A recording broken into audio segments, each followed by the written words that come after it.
हफ्ते के आखिरी दिन यानी 10 मार्च को शेयर बाजार धड़ाम होकर बंद हुए। सेंसेक्स और निफ्टी में भारी गिरावट आई है। चलिए आपको बताते हैं इस गिरावट की 5 अहम वजह। भारतीय शेयर बाजारों में 10 मार्च के शुरुआती कारोबार में भारी गिरावट देखी गई। निफ्टी अपने 200 दिनों के औसत स्तर से 17,430 के नीचे खुला। ये लगातार दूसरा दिन है जब निफ्टी लाल निशान में कारोबार कर रहा था। निफ्टी और सेंसेक्स दोनों शुरुआती कारोबार में 1.3% तक लुढ़क गए थे। वहीं हर एक शेयर की बढ़त पर 3 शेयर गिरावट में कारोबार कर रहे थे। सुबह 10 बजे के करीब सेंसेक्स 800 अंक गिरकर 58,978 पर कारोबार कर रहा था। वहीं निफ्टी 232 अंक गिरकर 17,357 के पार आ गया था। सिर्फ 793 शेयरों में बढ़त के साथ कारोबार हो रहा था। वहीं 1964 शेयरों में गिरावट आई और 98 शेयरों में कोई बदलाव नहीं हुआ। सिर्फ बीएसई पर पावर इंडेक्स थोड़ा बेहतर प्रदर्शन कर रहा था, हालांकि इस पर भी दबाव रहा। कारोबार के अंत में सेंसेक्स 671.15 अंक की गिरावट के साथ 59,135.13 के स्तर पर बंद हुआ। वहीं निफ्टी 176.70 अंक की गिरावट के साथ 17,412.90 के स्तर पर बंद हुआ। भारत ही नहीं, दुनिया भर के शेयर बाजारों में गिरावट देखी जा रही है। ये गिरावट अमेरिकी केंद्रीय बैंक के चेयरमैन जेरोम पावेल की ओर से महंगाई पर काबू पाने के लिए आक्रामक रुख को जारी रखने के बयान के बाद आई है। आइए अब आपको बताते हैं कि बाजार में आई इस गिरावट के लिए कौन सी 5 अहम वजहें जिम्मेदार हैं। ग्लोबल बाजारों से कमजोर संकेत। अमेरिकी शेयर बाजार का प्रमुख इंडेक्स डाउ जोन्स 9 मार्च को करीब 4 महीने के बाद पहली बार अपने 200 दिन के मूविंग एवरेज के नीचे बंद हुआ। फाइनेंशियल शेयरों में खास तौर से गिरावट देखी गई।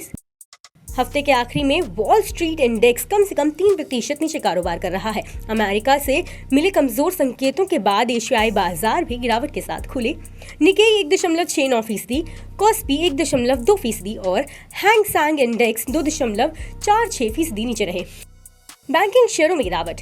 S&P 500 का बैंक इंडेक्स 15 अक्टूबर के बाद से अपने सबसे निचले स्तर पर पहुंच गया है। इस गिरावट के पीछे काफी हद तक SVB फाइनेंशियल ग्रुप की ओर से पैनिक होकर फंड जुटाने की कोशिश रही। ये टेक इंडस्ट्री को लोन देने वाला एक प्रमुख बैंक है। फंडिंग के लिए संघर्ष कर रहे स्टार्टअप से घटती जमा राशि के कारण इस बैंक को अपनी बैलेंस शीट को बढ़ाने के लिए अपने शेयरों को बेचने का ऑफर लाना पड़ा। इसके चलते एक दिन में इसके शेयर 60% तक गिर गए। भारत में निफ्टी बैंक 1.75% और निफ्टी PSU बैंक 2.18% टूटा। FII की ओर से बिकवाली।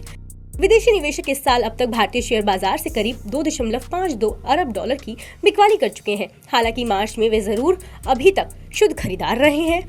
इससे पहले 2022 में विदेशी निवेशकों ने भारतीय शेयर बाजार से करीब 17.21 अरब डॉलर का निवेश निकाला था।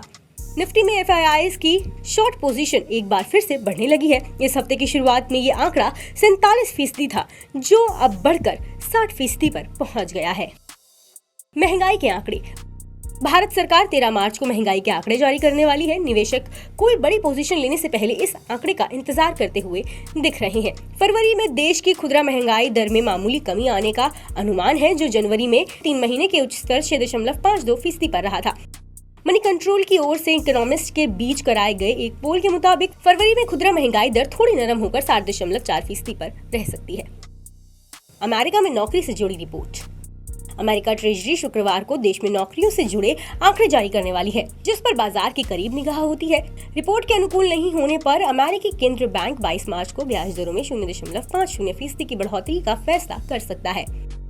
इकोनॉमिस्ट का अनुमान है कि फरवरी में करीब 2.25 लाख नौकरियों में इजाफा हो सकता है, लेकिन ये जनवरी में 5.17 लाख नई नौकरियों के आंकड़े के मुकाबले काफी कम होगा। बता दें कि यहाँ मुहैया जानकारी सिर्फ सूचना हेतु दी जा रही है। मार्केट में निवेश बाजार जोखिमों के अधीन है। निवेशक के तौर पर पैसा लगाने से पहले हमेशा एक्सपर्ट से सलाह लें।